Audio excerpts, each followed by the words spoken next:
What's up, guys? Welcome to Daily Refinement. Today I want to talk about the reseller valley of despair. It's something I'm all too familiar with, so I want to talk about what it is and how to get out of it in today's video. All right, guys, today I want to talk about the valley of despair. Now, this is something I'm very familiar with. The cycle of a reseller always starts with level 1, which is you hear somebody is making money doing something and you get super excited, or someone is doing something that they love and they're getting paid for it, or they're getting traction doing something and it's like the proverbial, they're making 6 figures doing what they love. You hear something amazing that gets you fired up. You have an entrepreneurship seizure, as Michael Gerber calls it, and then you get started immediately on it. So you're jazzed up, you're fired up, you're super excited. A lot of people who watch my channel always have that first reaction.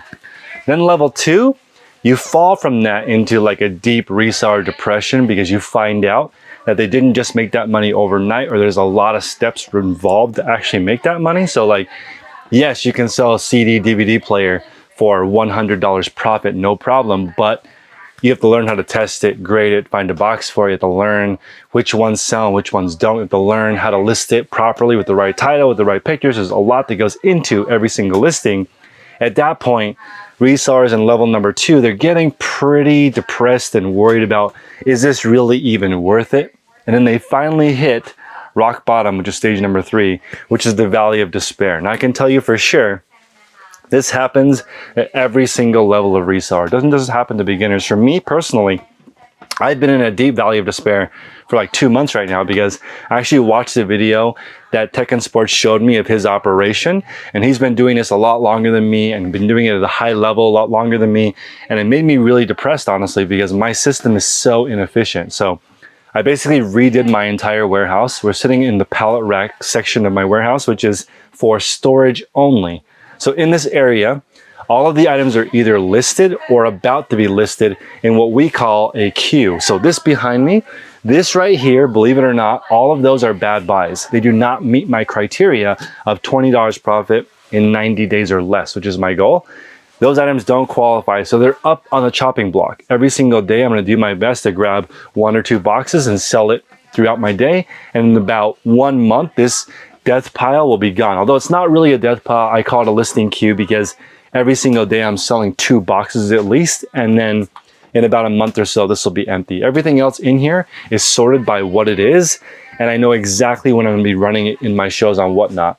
Also inside of here is the storage for my Poshmark items. So because my Poshmark closet is a mixture of one-off items that I find at the flea market and replenishable items that I buy in liquidation deals, the liquidation items, even though there's only 80 items in my closet, those represent about 3,000 different pairs of shoes, which are stored on 8 of these pallet racks. So it does take up quite a bit of room to do that much storage. But when we go back into the Poshmark room, you guys will be able to see what it would look like in a 1-car garage selling all unique items. So this is where it gets good. Everybody's in the valley of despair. You've figured out finally all the things and all the mistakes that you have. You've already come to like understand what it is you need to do next. Now you're at step number 4. You're no longer depressed. You're actually optimistic now. You're excited to get back into reselling because you know all the different steps that you need to take. So this is stage 4. People who make it to this stage, congratulations, because you've already done the hard part. Now you just need to be consistent doing the things that you already know, and you'll reach stage 5, which is some sort of reseller enlightenment that you reach after you've been consistent doing the right things for a while. And I think that it takes at least 1 year. That's why in our reseller mentorship, I recommend that you join on the yearly level, because it's going to take a full year to go through these stages and be consistent long enough for it to make a difference. This is just like a diet is not going to work on the first week or the second week.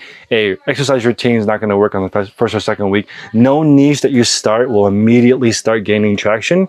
So I always advise that you narrow your focus, sell one thing to one kind of customer. So sell shoes, sell jeans, sell jackets, sell sweaters, sell video games, electronics, CD, DVD recorders, whatever you want to sell. Make sure that you stay true to one category and figure it out first.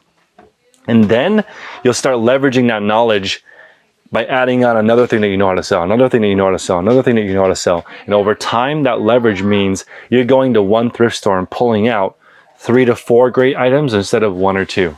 And over time, you learn exactly what you're looking for. When you know exactly what you're looking for and exactly how to do it, then you can hire someone because you know exactly what you're looking for.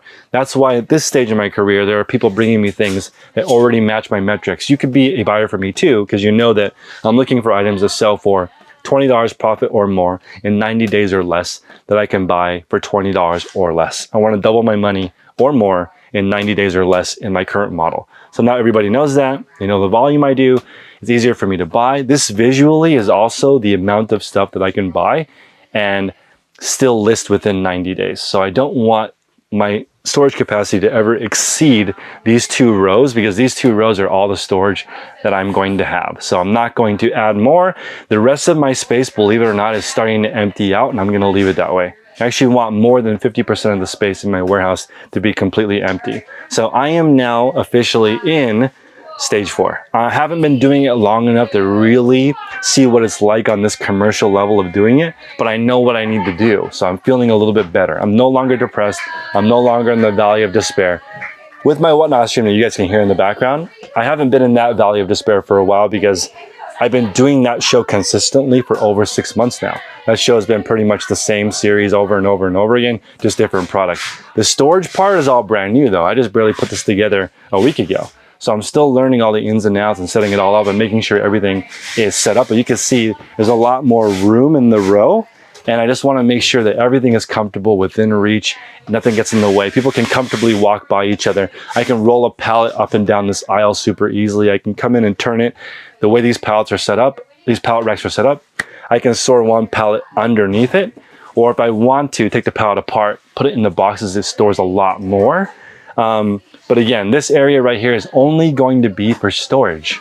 I think it's important to have a storage area, a sorting and prepping area, a photography area, a listing or streaming area, shipping area. We're making all those areas, and I'm super excited to share this with you guys in the future. Please join my Patreon if you need help at patreon.com/the Resellers Podcast, and we'll see you guys next time.